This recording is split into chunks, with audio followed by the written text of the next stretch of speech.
200 kilong giant blue marlin nahuli ng isang mangingisda sa Magsingal, Ilocos Sur. Silipin yan sa report na Ivy Hernando. Halos nasakop na ng giant blue marlin ang bangkang ito sa sobrang laki.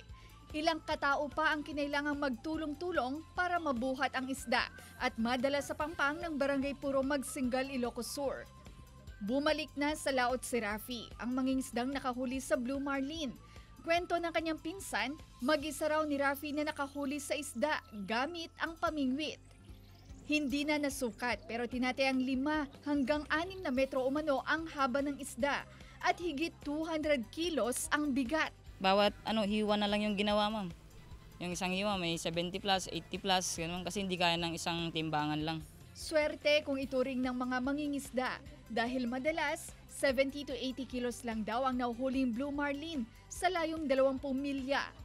Ayon sa Fishery Division ng Ilocos Sur Provincial Agriculture Office, swertehan daw talaga lalo na't hindi kumpol ang paglabas ng mga blue marlin.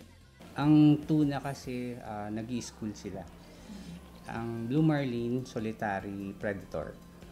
So, ibig sabihin, mag-isa lang siya na naghahunt ng prey. Hindi rin daw madali ang paghuli sa giant blue marlin, lalo pat hook and line lang ang ginamit. Pa-yas-yas or paguyod. So, parang hinihila nila yung hook and line para yung bait, gumagalaw siya. Moving, yun yung habulin ng blue marlin.